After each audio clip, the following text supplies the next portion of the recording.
안녕하십니까. 아동간호 특강을 준비한 톡앤톡 박선생입니다. 오늘도 내용은 쉽게 핵심 포인트만 공부하도록 하겠습니다. 구독하시는 분들이 좀 늘어나고 있어서요.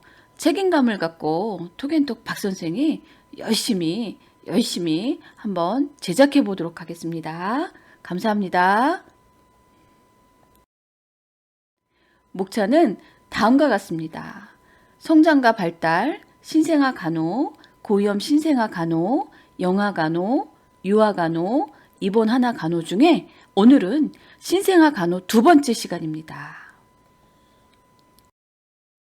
오늘은 신생아 간호 두 번째 시간으로 목차는 다음과 같습니다.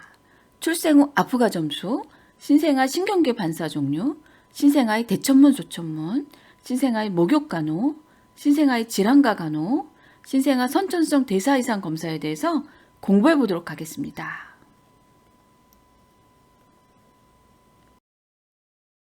첫 번째로 출생 후 아프가 점수입니다.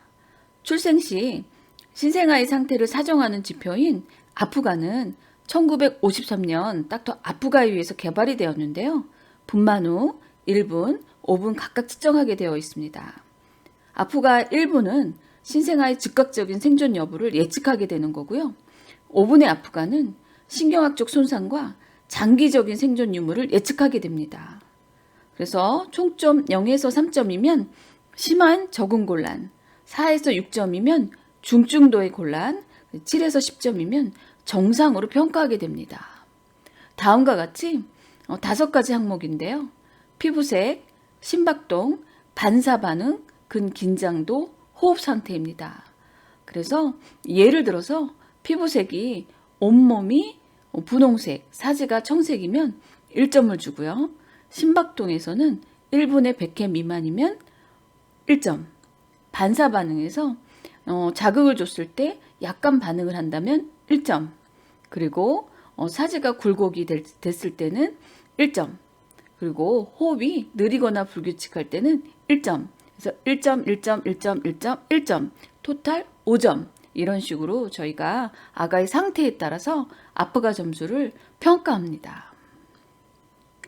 정상 신생아 출생 후 아프가 점수는 1분과 5분 체크할 때 가장 먼저 호흡을 관찰하게 되고요. 7에서 10점일 때 우리가 정상이라고 평가합니다.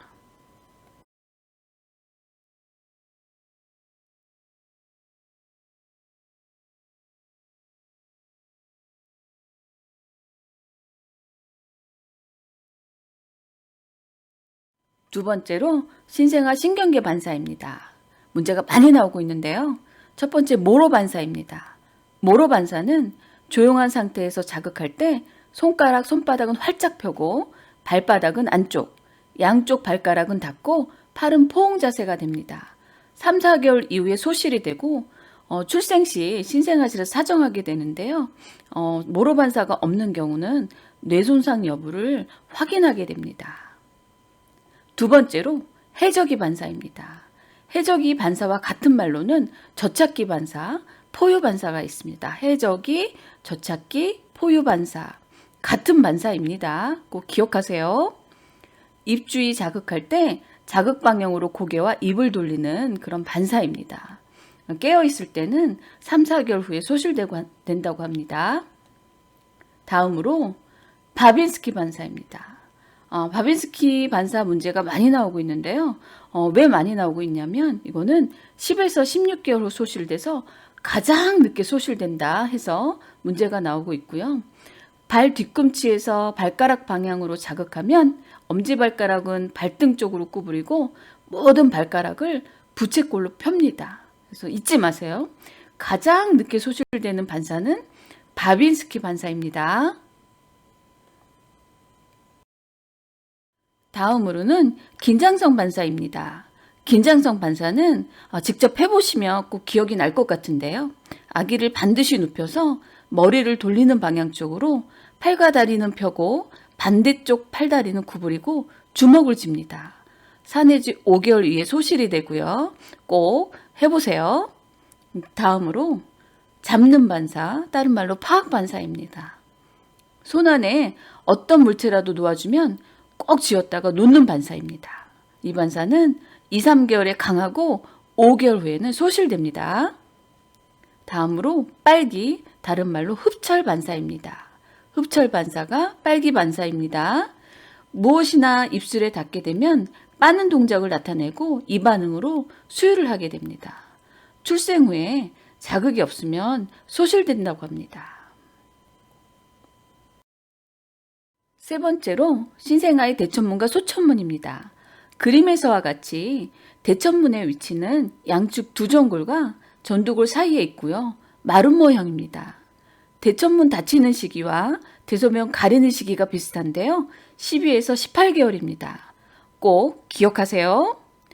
대천문이 팽윤되는 의미는 두개내압 상승, 뇌수종, 내막염을 의심하게 되고요.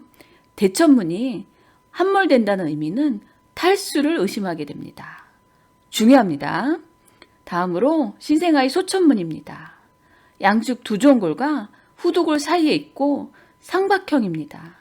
소천문 닫히는 시기는 2개월입니다. 네 번째로 신생아의 목욕간호입니다. 신생아의 목욕간호 문제가 많이 나오고 있는데요. 신생아 목욕 중 푸른색이 보이면 즉시 목욕을 중지하십니다. 마른 수건으로 닦은 후 보온하시고요. 목욕 시 주의사항은 목욕 시간은 5 내지 10분 정도 짧게가 너무 중요하고요. 매일 같은 일정한 시간에 시행을 하고요. 신생아 목욕물 온도는 40도씨 전후가 좋습니다. 목욕물 온도는 손목 또는 팔꿈치를 대어 측정을 하거나 온도계를 사용해서 측정합니다. 그리고 가장 중요한 거는 목욕 후에 수유를 한다. 다시 말해서 수유 전에 목욕을 하는 거 꼭 기억하세요. 문제가 많이 나오고 있습니다. 태지는 1, 2일까지 제고를 안 하고 목욕 후에는 파우더를 사용하지 않습니다. 다섯 번째로 신생아의 질환과 간호입니다. 난산으로 두개골과 골막 사이에 생긴 두혈종은 출생 후 2주 내지 3개월 내에 자연 흡수됩니다. 첫 번째, 두개내 출혈입니다. 난산 겸자 분만과 관련 출혈 예방 위해서는 비타민 K를 주사하고 관찰합니다. 두 번째로 쇄골골절입니다. 분만 외상 중 가장 많고 모로 반사가 없으면 마찰음이 있습니다. 골절된 팔 쪽으로 국소 부종이 있고 팔을 움직일 때마다 아가가 울게 되는데요. X선 사진으로 골절 부위를 확인할 수 있습니다. 쇄골골절은 특별한 치료가 요구되지 않고요. 시간이 지났을 때 회복됩니다. 세 번째, 파상풍입니다. 가정분만 시 가장 오기 쉬운 질환이고 소독가위를 꼭 제대 절단을 할 때는 소독가위를 사용하게 되고요. 75% 알코올로 제대를 소독합니다. 75% 알코올입니다. 꼭 기억하세요. 네 번째로 임균성 안염입니다. 임균성 안염 예방을 위해서는 1% 질산음용액, 1% 질산음용액, 테트라사이클린, 에리스로마이신을 사용하게 됩니다.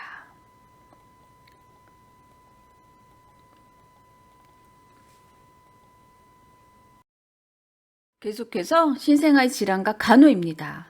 다섯 번째로 안면 신경마비는 겸자나 산모 청골에 의한 압박 시 발생하고요. 수유 기술을 교육하고 결막 건조 예방을 위해서는 인공 눈물을 점안하거나 바셀린 꺼주를 적용합니다. 여섯 번째로 아구창인데요. 아구창 문제가 많이 나오고 있으니까 꼭 기억하셔야 됩니다. 모체의 질, 손, 물품에 의해서 감염이 되고요. 치료제는 1% GV로 도포를 하거나 항진균제로 치료를 하고 개별 소독합니다. 꼭 기억하세요. 계속해서 신생아의 질환과 간호 중 신생아 탈수열입니다. 탈수나 수분 부족으로 발생하고요. 출생 후 2, 4일 후 다른 증상 없이 나타나는 고열은 수분 공급 후 회복됩니다. 신생아가 성인에 비해 탈수가 잘 발생하는 이유는 소변을 충분히 농축할 수 없기 때문이고요. 체중에 비해서 대사율이 높고 체중당 차지하는 수분량이 많고 수분 교환율 및 세포 외액 비율이 높기 때문입니다. 6번째로 신생아 선천성 대사 이상 검사입니다. 신생아 구토, 처짐, 발육저하, 반사 반응저하, 장애를 조기 발견하는 국가 무료 지원 검사고 최근에는 60일정을 지원해주고 있습니다. 정상화는 2 내지 7일경에 발 뒤꿈치에서 채취하게 되고요. 가능하면 수유 24시간 후에 채취하고 미수가 37주 미만은 생후 7일경에 검사하고 1개월경에 재검합니다. 또한 가능하면 수혈 전에 체열합니다. 대표적으로 선천성 대사 이상 검사 중에 문제가 많이 나온 거는 갑상선 기능 저하증인데요. 갑상선 기능 저하증일 경우에는 심각한 기능이 저하가 되고 성장 발달 지연입니다. 조기 발견 시 정상 발달을 유도합니다. 2번째로는 고페닐알라닌 혈증이 문제가 많이 나오고 있는데요. 꼭 기억하세요. 고페닐알라닌 혈증은 지능장애가 생기고 담갈색 모발이 있고 피부색 속 결핍이 있습니다. 이거는 선천성 필수 아미노산 대사장애입니다. 그 외에 갈락토스 혈증, 단풍당뇨증, 페닐케톤 요증 등이 있습니다. 박 선생이 야심차게 준비한 문제풀이 시간입니다. 이론을 공부하시고 문제풀이로 복습하세요.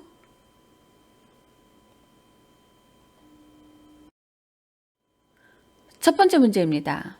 출생 즉시 신생아 생리적 상태를 파악하는 아프가 점수 항목으로 옳은 것은 1. 피부색, 혈압, 호흡 상태, 체온, 반사 반응 2. 체온, 기억 유무, 피부색, 반사 반응, 호흡 상태 3. 피부색, 심박동, 반사 반응, 근긴장도, 호흡 상태 4. 피부색, 혈압, 반사 반응, 체온, 기억 유무 5. 심박동, 체온, 혈압, 피부색, 호흡 상태. 눈치채셨죠? 아프가 점수는 혈압도 아니고 체온도 아닙니다. 그래서 답은 3번 피부색, 심박동, 반사 반응, 근긴장도, 호흡 상태입니다. 아프가 꼭 외우세요. 아프가. 두 번째 문제로 신생아가 출생 후 1분에 몸 전체는 붉은색이나 사지가 푸른색, 맥박은 1분에 100회 이상, 카테터로 코 속 자극 시 약간 반응하고 사지가 약간 굴곡된 상태로 호흡은 느리고 불규칙하다. 이 신생아의 아프가 점수로 옳은 것은 1번 5점, 2번 6점, 3번 7점, 4번 8점, 5번 9점인데요. 이거는 표를 갖다 놓고 옆에서 공부하셔야 됩니다. 다음과 같이 해서 맞춰보시는데요. 아프가 피부색, 심박동, 반사 반응, 근긴장도, 호흡 상태 순서대로 맞춰서 한번 풀어보겠습니다. 몸 전체는 붉은색이나 사지가 푸른색 1점, 맥박은 1분 이상 100회 그렇기 때문에 2점, 카테터로 코 속 자극 시 약간 반응한다 1점, 사지가 약간 굴곡된 상태 1점, 그리고 호흡은 느리고 불규칙하다 1점. 산수를 잘 하셔야 되는데요. 총 합은 6점, 답은 6점입니다. 평소에 많이 공부해 보세요.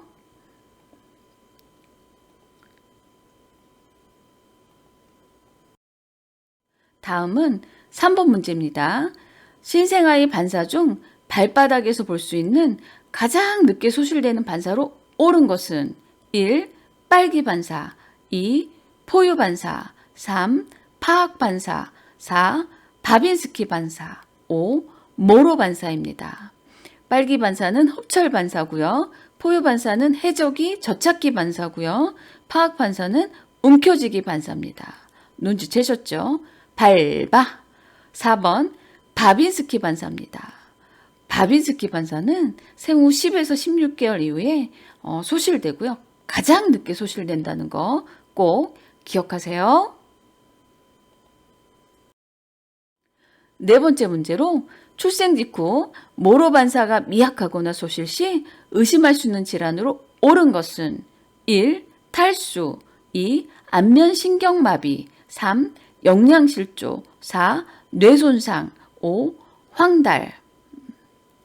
중요합니다. 출생 직후 신생아실에서 모로 반사를 하게 되는데요. 모로 반사가 없을 경우에는 저희는 뇌손상을 의심하게 되고 또는 쇄골골조를 의심하게 된다는 점 꼭 기억하세요.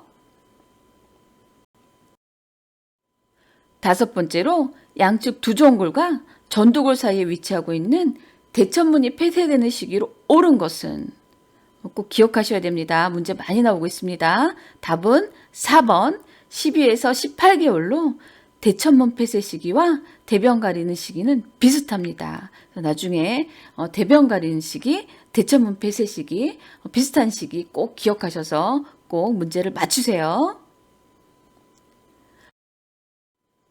6번째 문제입니다. 신생아 목욕 시 주의사항으로 옳은 것은 1. 수유 후에 목욕을 한다. 2. 매일 다른 시간에 목욕을 시행한다. 3. 다리부터 머리 방향으로 씻는다. 4. 목욕물 온도는 온도계나 팔꿈치를 담가 측정한다. 5. 목욕 시간은 30분 정도가 좋다.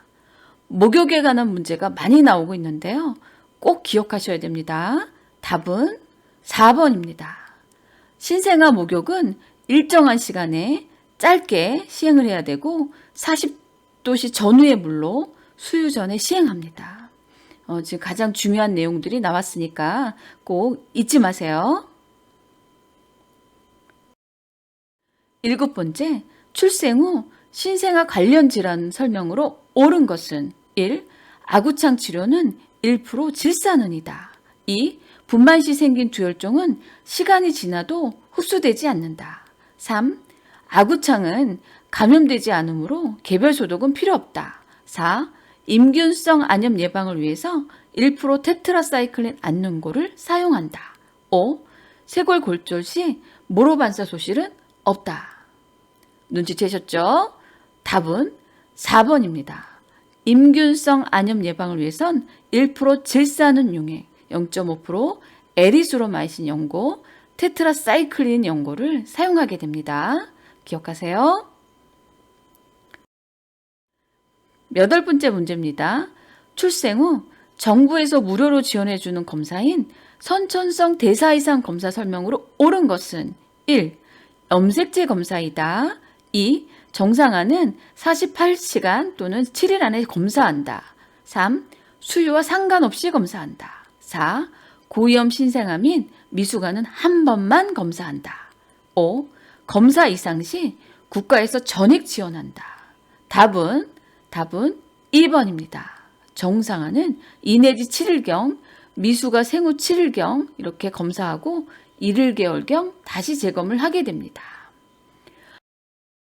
마지막 문제입니다. 9번째로 선천성 대사 이상 검사 후 고페닐알라닌 혈증으로 인해 생기는 문제점으로 옳은 것은 1.